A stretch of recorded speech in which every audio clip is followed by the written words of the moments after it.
नमस्कार, हिमाचल समाचार में आपका स्वागत है। आज के मुख्य समाचार। हिमाचल प्रदेश मंत्रिमंडल के निर्णय। मुख्यमंत्री ने विश्व पैराग्लाइडिंग कप की आधिकारिक वेबसाइट का किया शुभारंभ।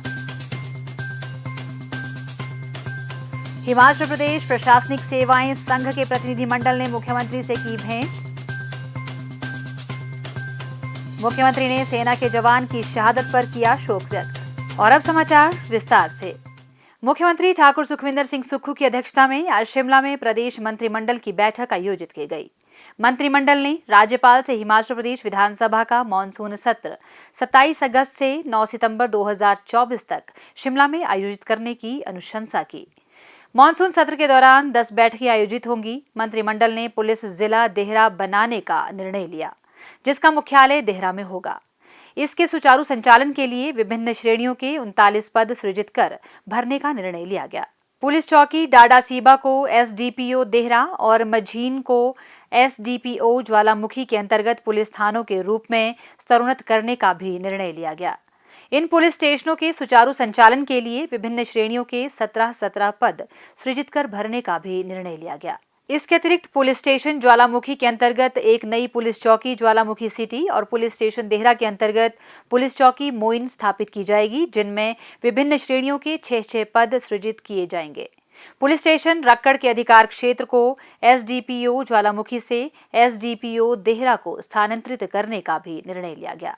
बैठक में मंडी मध्यस्थता योजना के तहत सेब, किन्नू, माल्टा, संतरा और आम फलों की खरीद 12 रुपए प्रति किलोग्राम की दर से और गलगल की खरीद दर 10 रुपए प्रति किलोग्राम करने को स्वीकृति प्रदान की गई। सेब की खरीद प्रक्रिया 20 जुलाई से 31 अक्टूबर 2024 तक और आम की खरीद 1 जुलाई से 31 अगस्त 2024 तक सुनिश्चित की जाएगी। इसके अतिरिक्त किन्नू, माल्टा, संतरा और गलगल की खरीद 21 नवंबर 2024 से 15 फरवरी 2025 तक की जाएगी। मंत्रिमंडल ने 2 किलोमीटर के दायरे के राजकीय प्राथमिक विद्यालयों और 3 किलोमीटर के दायरे के राजकीय माध्यमिक विद्यालयों में 5 और इससे कम विद्यार्थियों की स्थिति में विलय करने को स्वीकृति प्रदान की। इसके अतिरिक्त 0 नामांकन वाले 89 राजकीय प्राथमिक विद्यालयों और 10 माध्यमिक विद्यालयों को बंद किया जाएगा। शिक्षा विभाग में शैक्षणिक स्टाफ को शैक्षणिक सत्र के अंत में प्रतिवर्ष स्थानांतरित किया जाएगा। हेड टीचर और सेंटर हेड टीचर, मुख्य अध्यापक और प्रधानाचार्य सहित सभी अध्यापक बच्चों को पढ़ाएंगे। इसके अलावा मंत्रिमंडल ने सभी विद्यालयों को राष्ट्रगान के साथ प्रातःकालीन सभा का आयोजन करने और उच्च और वरिष्ठ माध्यमिक विद्यालयों में प्रतिदिन राष्ट्रीय ध्वज फहराने का भी निर्णय लिया। सभी स्कूलों में शारीरिक शिक्षा एक अनिवार्य दैनिक पीरियड होगा और स्वास्थ्य एवं आयुष विभागों के सहयोग से सीपीआर और प्राथमिक उपचार का प्रशिक्षण भी प्रदान किया जाएगा। मंत्रिमंडल ने जिला मंडी के धर्मपुर में एसडीपीओ कार्यालय स्थापित करने और विभिन्न श्रेणियों के 5 पद भरने को मंजूरी दी। मंत्रिमंडल ने जिला चंबा में नए स्थापित किए गए एसडीपीओ कार्यालय चुवाड़ी के लिए विभिन्न श्रेणियों के 6 पद और नए पुलिस स्टेशन सिहुता के लिए विभिन्न श्रेणियों के 22 पद सृजित करने को स्वीकृति प्रदान की। बैठक में जिला कांगड़ा के इंदौरा में खोले गए नए एसडीपीओ कार्यालय में विभिन्न श्रेणियों के 6 पदों को सृजित कर भरने का निर्णय लिया गया। मंत्रिमंडल ने जिला हमीरपुर के भोरंज में नए स्थापित पुलिस थाना में 6 पदों को सृजित कर भरने की स्वीकृति प्रदान की। मंत्रिमंडल ने जिला कुल्लू के कसौल में हाल ही में स्तरोन्नत किए गए पुलिस थाना मणिकर्ण के लिए 31 पदों को सृजित कर भरने का निर्णय लिया। बैठक में जलशक्ति विभाग में सीधी भर्ती के माध्यम से वर्क इंस्पेक्टर के 116 पद भरने का निर्णय लिया गया। बैठक में लोक निर्माण विभाग में जूनियर तकनीशियन वर्क इंस्पेक्टर के 25 पद भरने का निर्णय लिया गया। बैठक में सीधी भर्ती के माध्यम से सिविल जज के 21 पद भरने को स्वीकृति प्रदान की गई। बैठक में जिला कांगड़ा के देहरा में लोक निर्माण विभाग का वृत्त खोलने, ज्वालामुखी में लोक निर्माण विभाग मंडल खोलने सहित विभिन्न श्रेणियों के 26 पदों को सृजित कर भरने का निर्णय लिया गया। जिला सोलन के कसौली विधानसभा क्षेत्र के धर्मपुर में जलशक्ति विभाग का मंडल तथा परमाणु में जलशक्ति विभाग का नया उपमंडल खोलने सहित 17 पदों को सृजित करने की मंत्रिमंडल ने स्वीकृति प्रदान की। इसके अतिरिक्त बैठक में सुबाथू उपमंडल के क्षेत्राधिकार को अर्की मंडल से धर्मपुर मंडल में स्थानांतरित करने का भी निर्णय लिया गया। मंत्रिमंडल ने जिला ऊना के गगरेट व अंब विद्युत मंडलों को पुनर्गठित कर हरोली में विद्युत मंडल खोलने को स्वीकृति प्रदान की तथा विभिन्न श्रेणियों के 13 पद सृजित कर भरने का निर्णय लिया। मंत्रिमंडल ने जिला कांगड़ा के जयसिंहपुर में खंड चिकित्सा कार्यालय खोलने तथा आवश्यक पदों का सृजन कर भरने को स्वीकृति प्रदान की। बैठक में लोगों की सुविधा के लिए प्रागपुर, नगरोटा सूर्या एवं देहरा विकास खंडों का पुनर्गठन करने का निर्णय लिया गया। बैठक में पर्यटन एवं नागरिक उड्डयन विभाग में विभिन्न श्रेणियों के 16 पदों को भरने की स्वीकृति प्रदान की गई। बैठक में कोषागार, लेखा एवं लॉटरी विभाग में कोषागार अधिकारी के 10 पद सृजित कर भरने का निर्णय लिया गया। बैठक में जिला कांगड़ा के टांडा स्थित डॉक्टर राजेंद्र प्रसाद राजकीय आयुर्विज्ञान महाविद्यालय के कार्डियोलॉजी विभाग में सहायक प्रोफेसर का 1 पद सृजित कर भरने तथा डॉक्टर राधाकृष्णन राजकीय चिकित्सा महाविद्यालय हमीरपुर में योगा इंस्ट्रक्टर के 6 पद भरने का निर्णय लिया गया। मंत्रिमंडल ने जिला कांगड़ा के सुरानी विकास खंड में विभिन्न श्रेणियों के 8 पद सृजित कर भरने का निर्णय लिया गया। मंत्रिमंडल ने एकमुश्त छूट देते हुए स्टाम्प विक्रेताओं के पास उपलब्ध भौतिक स्टाम्प पेपर को 1 अगस्त 2024 से 3 महीने तक इस्तेमाल की छूट का निर्णय लिया। मंत्रिमंडल ने 3 मंत्रिमंडलीय उपसमितियों के गठन का निर्णय लिया। मध्यस्थता और न्यायालय के मामलों के परीक्षण की उपसमिति के अध्यक्ष उद्योग मंत्री श्री हर्षवर्धन चौहान होंगे। राजस्व मंत्री श्री जगत सिंह नेगी और लोक निर्माण मंत्री श्री विक्रमादित्य इसके सदस्य होंगे। दूसरी मंत्रिमंडलीय उपसमिति के अध्यक्ष तकनीकी शिक्षा मंत्री श्री राजेश धर्माणी होंगे। आयुष मंत्री श्री यादवेंद्र गोमा इस उपसमिति के सदस्य होंगे। यह उपसमिति HPSEBL के मामलों का परीक्षण करेगी। शिक्षा मंत्री श्री रोहित ठाकुर तीसरी मंत्रिमंडलीय उपसमिति के अध्यक्ष होंगे, जिसके सदस्य तकनीकी शिक्षा मंत्री श्री राजेश धर्माणी और आयुष मंत्री श्री यादवेंद्र गोमा होंगे। यह उपसमिति अनुकंपा नियुक्तियों के मामले का परीक्षण करेगी। बैठक में सप्ताह में 7 दिन शिमला धर्मशाला शिमला के बीच उड़ानों के संचालन के लिए अलायंस एयर एविएशन लिमिटेड के पक्ष में समझौता ज्ञापन को 1 जुलाई 2024 से 30 जून 2025 तक बढ़ाने को मंजूरी दी गई।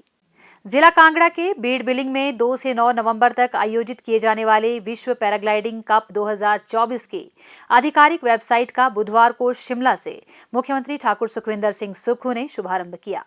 वेबसाइट में विश्व कप से जुड़ी हर जानकारी एक क्लिक में हासिल हो सकेगी। उन्होंने कहा कि विश्व कप का आयोजन बिलिंग पैराग्लाइडिंग एसोसिएशन के सहयोग से हिमाचल प्रदेश सरकार द्वारा किया जाएगा। यह हर्ष का विषय है कि इतना बड़ा अंतर्राष्ट्रीय आयोजन हिमाचल प्रदेश में आयोजित किया जा रहा है, जिससे प्रदेश में पर्यटन गतिविधियों को बढ़ावा मिलेगा। क्रॉस कंट्री प्रतियोगिता में 50 देशों के 130 पायलट इस चुनौतीपूर्ण और रोमांचक प्रतियोगिता में अपना दमखम दिखाएंगे। पैराग्लाइडिंग के लिए बीड़ बिलिंग विश्व का सर्वश्रेष्ठ स्थल है। धौलाधार श्रृंखला के साथ यहां प्रतिभागियों और दर्शकों के लिए बहुत मनोरम नजारा देखने को मिलेगा और यह प्रतियोगिता उनके लिए अविस्मरणीय बनेगी। मुख्यमंत्री ने कहा कि प्रदेश सरकार साहसिक पर्यटन को बढ़ावा देने के लिए पूरी तरह प्रयासरत है। हिमाचल अपने पहाड़ी परिदृश्य, अनुकूल मौसम व प्राकृतिक सुंदरता के चलते पैराग्लाइडिंग प्रेमियों के लिए जन्नत से कम नहीं है। वर्तमान प्रदेश सरकार पैराग्लाइडिंग के आयोजनों के लिए पूरी सुविधाएं देने के लिए पूर्ण रूप से प्रतिबद्ध है। उन्होंने कहा कि हिमाचल पैराग्लाइडिंग उत्सव में भारत की समृद्ध संस्कृति, कला, साहसिक खेलों, साहित्य और मनोरंजन से रूबरू होने का मौका मिलेगा। पैराग्लाइडिंग में महिलाओं की भागीदारी बढ़ाने के लिए भी विभिन्न कदम उठाए जा रहे हैं। भारतीय खिलाड़ियों की प्रतिभा प्रदर्शित करने के लिए विश्वस्तरीय शुभारंभ और समापन समारोह का आयोजन किया जाएगा। मुख्यमंत्री ने कहा कि पर्यटन विकास सरकार की सर्वोच्च प्राथमिकताओं में शुमार है, जो राज्य की आर्थिकी को सुदृढ़ करने में अहम भूमिका निभाने में सक्षम है। कांगड़ा जिले को पर्यटन राजधानी घोषित किया गया है और यहां पर आधारभूत अधोसंरचना का निर्माण किया जा रहा है, ताकि यहां आने वाले पर्यटकों के लिए अनुभव यादगार बने।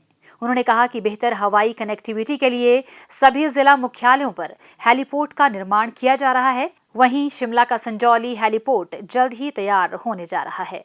पर्यटन को बढ़ावा देने के लिए बिलासपुर के गोविंद सागर और ऊना के अंदरौली में जल क्रीड़ा गतिविधियां आयोजित की जाएंगी। पौंग बांध में गर्म हवा के गुब्बारों की उड़ान जैसी गतिविधियों को प्रोत्साहित किया जा रहा है, जिससे स्थानीय लोगों की आर्थिकी भी सुदृढ़ होगी। इसके अलावा पर्यटन सीजन के दौरान दुकानों को 24 घंटे खुली रखने की छूट देने का भी फैसला किया गया है। मुख्यमंत्री ठाकुर सुखविंदर सिंह सुक्खू से आज शिमला में हिमाचल प्रदेश प्रशासनिक सेवाएं अधिकारियों की प्रतिनिधि मंडल ने अध्यक्ष श्री श्रवण मांटा के नेतृत्व में शिष्टाचार भेंट की। मुख्यमंत्री ने कहा कि प्रदेश के लोगों को गुणवत्तापूर्ण सेवाएं प्रदान करने के लिए राज्य सरकार विभिन्न क्षेत्रों में निरंतर सुधार कर रही है। सरकार की इन पहलों का लाभ आम जनता तक पहुंचाने में प्रदेश के प्रशासनिक अधिकारी महत्वपूर्ण भूमिका निभाते हैं। उन्होंने कहा कि प्रदेश सरकार शिक्षा और स्वास्थ्य क्षेत्र को प्राथमिकता प्रदान कर रही है और जनता के हितों को ध्यान में रखते हुए इन क्षेत्रों में सुधार की दिशा में कदम उठाए जा रहे हैं।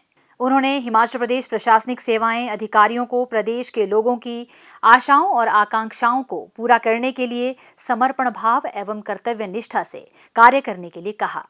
मुख्यमंत्री ठाकुर सुखविंदर सिंह सुक्खू ने श्रीनगर में आतंकियों से लोहा लेते हुए जिला ऊना के बंगाणा के घर वासड़ा के जवान दिलावर खान की शहादत पर शोक व्यक्त किया है। उन्होंने कहा कि देश उनके सर्वोच्च बलिदान को सदैव याद रखेगा। मुख्यमंत्री ने शोक संतप्त परिजनों के प्रति संवेदना व्यक्त करते हुए शोक संतप्त परिजनों को हर संभव सहायता प्रदान करने का आश्वासन दिया। उन्होंने ईश्वर से दिवंगत आत्मा की शांति तथा परिजनों को इस अपूरणीय क्षति को सहन करने की शक्ति प्रदान करने की प्रार्थना की।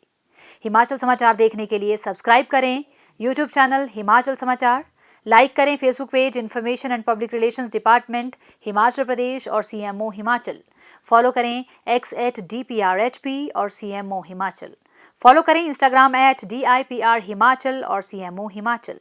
विजिट करें वेबसाइट www.himachalpr.gov.in। इस अंक में इतना ही। कल फिर होगी मुलाकात। दीजिए इजाजत। नमस्कार।